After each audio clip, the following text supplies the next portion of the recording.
खुदावंद आपके साथ हो और आपको जिंदगी, सेहत और तंदुरुस्ती अता करे। आपको और आपके घराने को ढेरों बरकत अता करे। आमीन।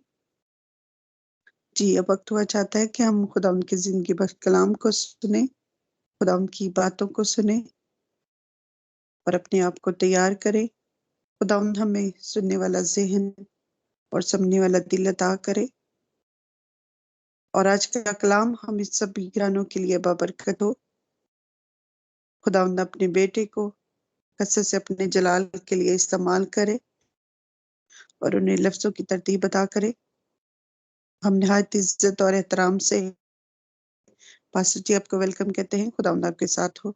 जी वेलकम पास्टर जी, गॉड ब्लेस यू। खुदावंद यीशु मसीह के बाबरकत और जलाली नाम में मेरी तरफ से और मेरे घराने की तरफ से आप सबकी खिदमत में सलाम और आदाब पेश करते हैं और खुदावंद का शुक्र करते हैं कि जो बहुत ही खूबसूरत आवाज़ों के साथ खूबसूरत गीत और ज़बूर साज़ों के साथ गाए और बजाए गए हैं। खुदा यही अपने परस्तारों से तलब करता है। खुदा यही चाहता है कि हम उसकी प्रस्तश करें। आवाज़ थोड़ी लो है, कम है थोड़ी। चले मैं देखता हूँ कि आहिस्ता आहिस्ता। जी कल इश्यू हो रहा था ना कि वही है। अच्छा चलो ठीक है, मैं फिर ना दूसरे लैपटॉप से करता हूँ। Okay no problem. दूसरे माइक को खोल देते हैं।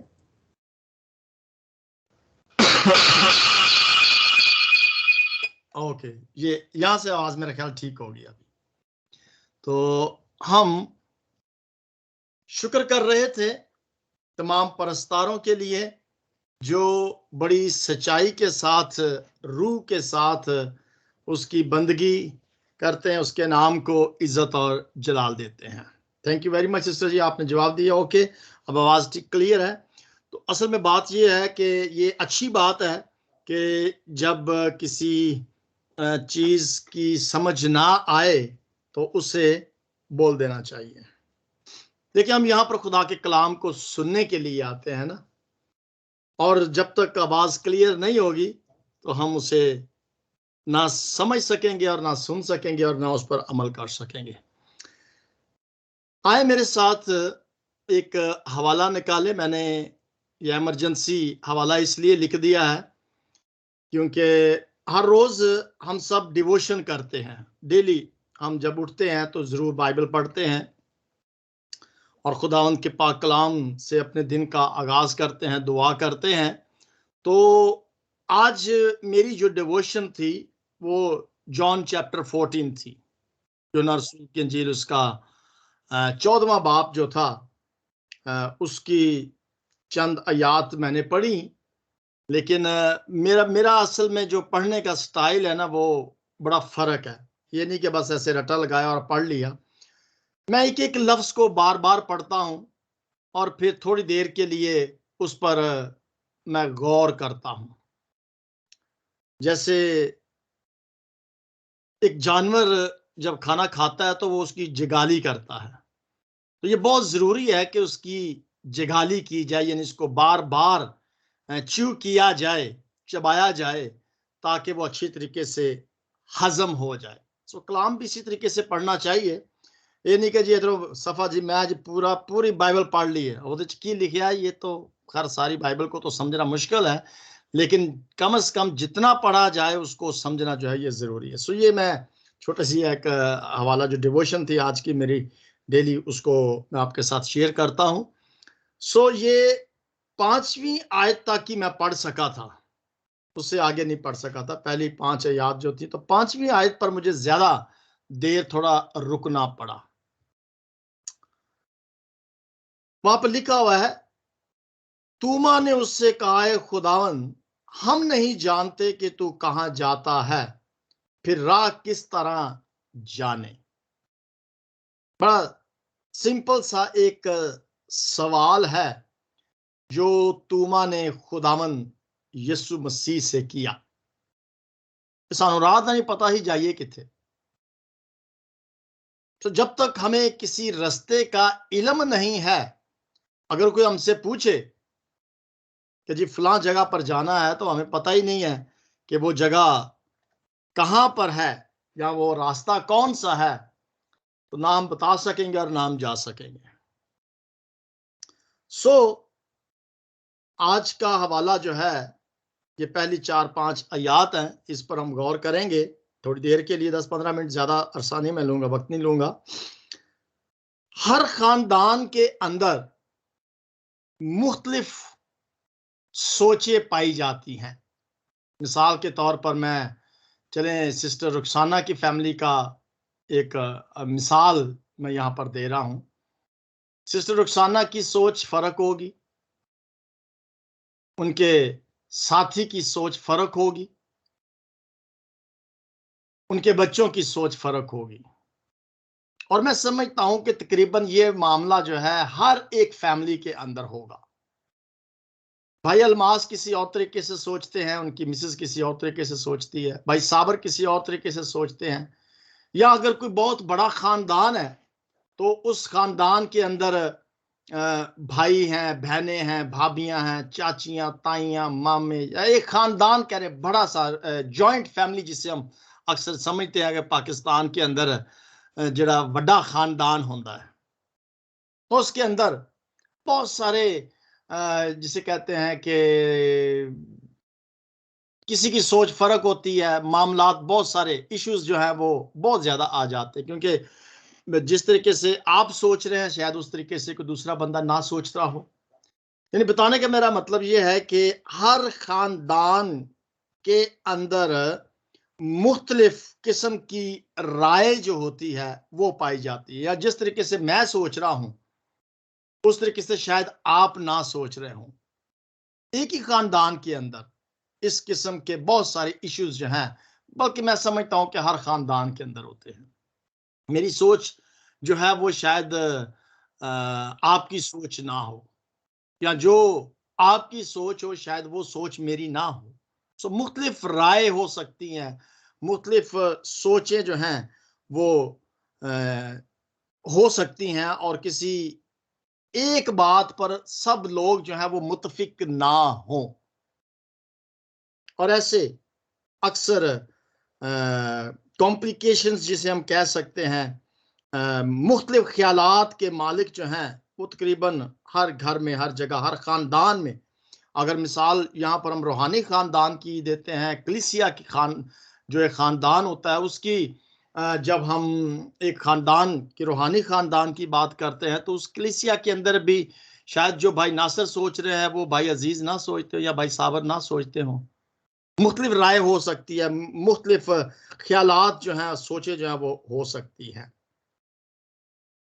वॉइस ऑफ गॉड एक फैमिली है, एक रूहानी खानदान है। शायद जिस तरीके से मैं सिस्टर ज़ेबा के बारे में सोच रहा हूँ, सिस्टर अनीला कुछ और सोच रही हूँ सिस्टर ज़ेबा के बारे में। तो ये बहुत ज़रूरी है कि हम ऐसे इश्यूज का सामना जो है वो अक्सर करते हैं। अब यहाँ पर ये जो हवाला पढ़ा गया है यूहन्ना रसूल की अंजील, यहाँ पर एक शख्स है जो तूमा है। अब हम सब जानते हैं कि तूमा जो है ये खुदावन यीशु मसीह का जो एक घराना कह ले, शागिर्द जो थे, खुदावन यीशु मसीह के शागिर्दों में से था, और वो अक्सर ज्यादा वक्त जो था अपने शागिर्दों के साथ ही गुजारते थे, और शागिर्द भी एक खानदान की हैसियत जो थी वो रखते थे। जो तूमा सोचता था शायद यूहन्ना उस तरीके से ना सोचता हो। और तूमा के बारे में अक्सर हम सब जानते हैं कि तूमा को एक लफ्ज जो है वो दिया गया है, उसको एक लकब के साथ याद किया जाता है। जैसे आम अक्सर घरों के अंदर लकब दे दिए जाते हैं कि बच्चा जो नकारा होता है, जो काम नहीं करता, उसे कामचोर कहते हैं, या एक झूठ शख्स बोलने वाला उसे झूठा कहते हैं, या जिसका रंग काला है उसको कालू कहते हैं। तो कोई ना कोई लकब जो है वो दे दिया जाता है। अब तूमा को जो लकब दिया गया है वो हम सब समझते हैं, जानते हैं। उसको लफ्ज दिया गया था, लकब क्या था? शक्की, शक करने वाला। एक्सक्यूज, गला जरा थोड़ा सा ना डिस्टर्ब कर रहा है, ये बिल्कुल सही बात है कि ये मौसम जो है ना, कभी सर्दी कभी गर्मी जब होती है तो उसमें थोड़ी सी प्रॉब्लम होती है। बहरहाल एनी हो, तूमा को शक्की कहा गया है, जो हर बात को एक शक की निगाह से देखता था। खुदावंद यीशु मसीह यहाँ पर पहली आयत में जब हम पढ़ते हैं तो वो बता रहे थे अपने शागिर्दों को कि घबराना नहीं है, ईमान रखो। तो मेरे बाप के घर में बहुत से मकान हैं, मैं जाता हूं और उन मकानों को और अच्छी तरीके से मैं तैयार करता हूं, फिर आकर मैं तुम्हें अपने साथ ले लूंगा, क्योंकि मैं ये चाहता हूं कि जहां मैं हूं वहां तुम भी मेरे साथ हो, और जहां मैं जाता हूं तुम उस राह को जानते हो कि मैं कहां जा रहा हूं। अब ये बात खुदा यीशु मसीह ने कही है। अब तूमा जो था वो एक यहां पर ऐसे लग रहा है कि जैसे बड़बोला नहीं बंदा होता, वो फौरन से बोल पड़ता, जैसे जेबा भी लीड कर रहे थे और मैं एकदम बोल पड़ा था। ऐसे होता है, अक्सर होते हैं कुछ लोग ऐसे जो, लेकिन यहां पर तूमा का जो सवाल था उस सवाल पर जरा गौर थोड़ी देर के लिए जो है मैंने जो किया, मैं चाहता हूं कि वो ख्याल मैं आपके साथ शेयर करूं। शक्की हम उससे कहते हैं, पता नहीं, मुझे तो खैर पता नहीं अभी तक चला या मेरे ज़हन में नहीं अभी तक आया कि वो शक्की क्यों कहा जाता था उसे। हाँ, ये जरूर है कि उसने खुदावंद यीशु मसीह को पकड़वा दिया था, ये हम जानते हैं, लेकिन उसे शक्की मेरा ख्याल है कि इसलिए उसे कहते थे कि जो चीज उसे समझ नहीं आती थी वो फौरन बोल पड़ता था, और जो बंदा फौरन बोल पड़ता है, जैसे खुदा ने कहा कि भाई मैं जा रहा हूं, मैं चाहता हूं कि जहां मैं तुम भी वहां हो, तुम उस राह को जानते होगा, एकदम बोलो नहीं मैं नहीं जानता, मैनू नहीं पता, मैं तो जानता नहीं उस राह को कि तू कहां जा रहा है। तो राह किस तरह हम जानेंगे, हमें पता नहीं है कि तू कहां जा रहा है, तो हमें राह कैसे पता चलेगा। ये बात जब उसने कही, अब दूसरे किसी शागिर्द ने नहीं कही कि भाई हमें तो पता नहीं है कि किधर है, वो रास्ता कौन सा है, कहां जाना है। अब ये तूमा जो है ये अगर बोल पड़ा तो, लेकिन वैसे एक बात है कि अच्छी बात है कि अगर किसी चीज की समझ ना आए तो उसको बोल देना चाहिए। और मैं अक्सर आपको कहता हूं कि जब कलाम किया जाता है तो आप जरूर सवाल कर सकते हैं, आप जरूर बोला करें, आप जरूर पूछा करें, उसमें शक्की नहीं होगा। असल में वो जानना चाहता था, जो बोल पड़ता है, जो क्वेश्चन करता है, इसका मतलब ये नहीं है कि वो शक कर रहा है, इसका मतलब ये है कि ही वांट टू नो, वो जानना चाहता है, उसको नहीं पता, और अगर नहीं पता तो वो बोल पड़ता है, तो वो शक नहीं कर रहा खुदावंद यीशु मसीह पर। हाँ, हो सकता है कि ईमान की कमी हो या उस पर उसका बिलीव ना हो, लेकिन वो जानना इसलिए चाहता था कि उसको पता नहीं था। और जिस चीज का पता ना हो, मेरा ख्याल है कि अगर उस चीज के बारे में पूछ लिया जाए, जो भी बयान कर रहा है, जो भी बात कर रहा है, अगर आपको समझ नहीं आ रही तो आप पूछ सकते हैं कि ये बात कैसे है। अब खुदावंद यीशु मसीह का जवाब तो हम सब जानते हैं कि खुदावंद यीशु मसीह ने उसको इसके इस जवाब से किस तरह से उसके इस सवाल का जवाब खुदावंद यीशु मसीह ने एक ही बात यहां पर कही कि राह, हक और जिंदगी मैं हूं, यानी कि मैं वो राह हूं और मैं ही वो सच्चाई हूं और मैं ही वो जिंदगी हूं। यानी कि खुदावंद यीशु मसीह ने उसको क्लियर बता दिया कि मैं ही वो राह हूं, जो मुझे जान लेता है वो अगर उस राह पर चला जाता है तो उसके पास जिंदगी है। यानी कि मैं ही वो जिंदगी का रास्ता हूं जिस पर तुम चलकर मेरे पास, बाप के पास आ सकते हो। कितनी सिंपल सी बात है, समझ नहीं आई थी, लेकिन उसने सवाल किया। शक्की हम उसे जरूर कह सकते हैं, लेकिन यहां पर जो बात नजर आई है कि उसका जो भी शख्स शको शुबहात करता है, वहां यहां नजर ये आ रहा है कि ये शको शुबहात जो है वो कई दफा कितना ज्यादा नतीजा खेज हो जाता है। यानी कि उस शक करने की वजह से ना सिर्फ तूमा को राह का पता चल गया, बल्कि मैं समझता हूं कि दूसरे लोग जो वहां पर आसपास थे या शागिर्द थे, अगर उनको भी पता नहीं था कि राह कौन सी है। देखिए खुदावंद यीशु मसीह जब बात करते थे ना, जब कलाम करते थे, तो वो बड़ी एक आसान लैंग्वेज में करते थे, लेकिन वो तमसीलों के साथ करते थे, इसलिए ताकि अच्छे तरीके से समझ जाए लोग।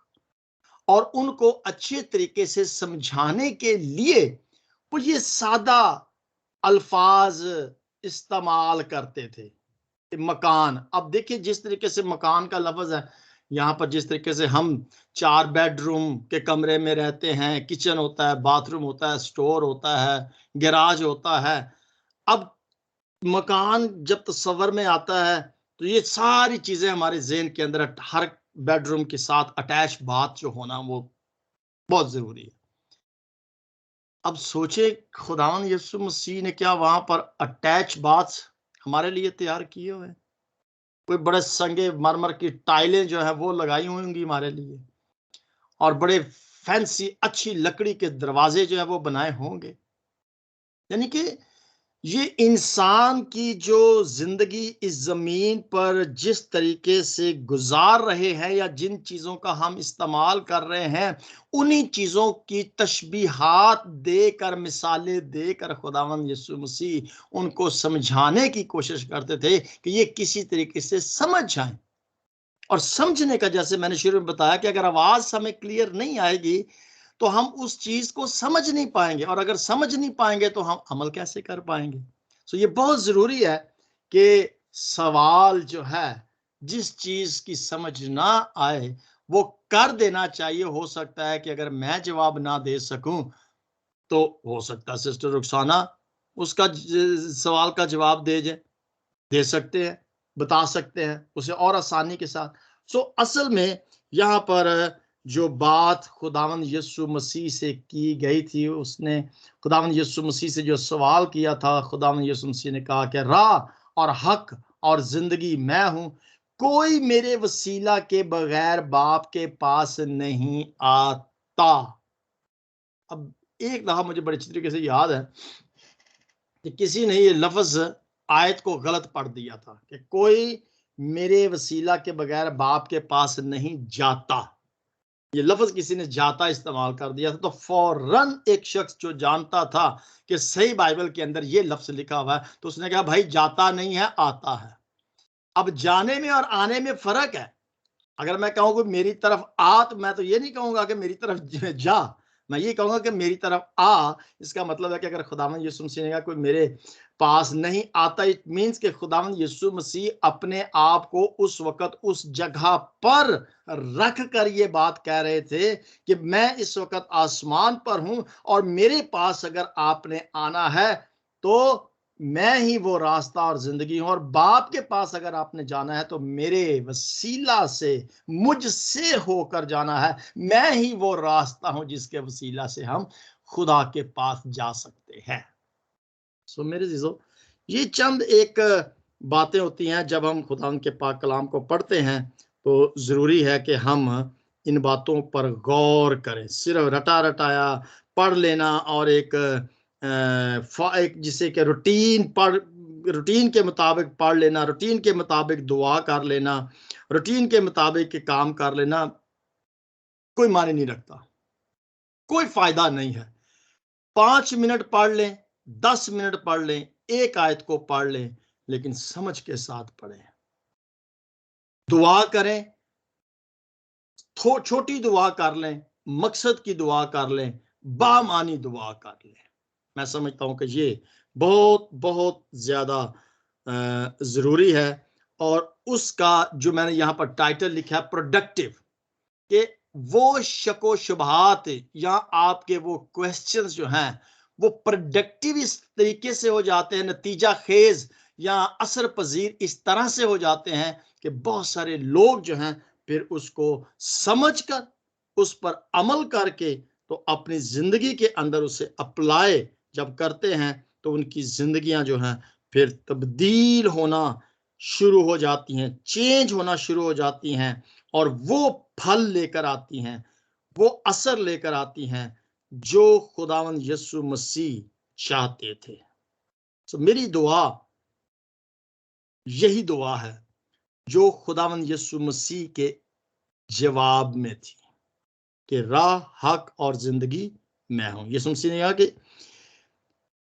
अगर आप हकीकत में उस रास्ते पर जाना चाहते हैं, अगर आप हकीकत में उस रास्ते को जानना चाहते हैं जिस रास्ते में जिंदगी है वो मैं हूं, तो खुदावंद यीशु मसीह को जान लेना। अब ये लफ्ज जो है ना जानना, इसके भी 2-3 मानी बनते हैं। हमारे पास इतना टाइम नहीं है, कम से कम हो गया टाइम। तो जानने से मुराद एक तो होता है ना किसी का नाम तारफ हो जाता है और उसके बारे में पता चल जाता है कि ये कौन शख्स है। एक जानना वो भी होता है, कलाम के अंदर जब लिखा है कि यूसुफ अभी मरियम को जानता नहीं था, यानी कि they don't have a physical relationship, sexual relationship. उनका जानना एक ये भी होता है।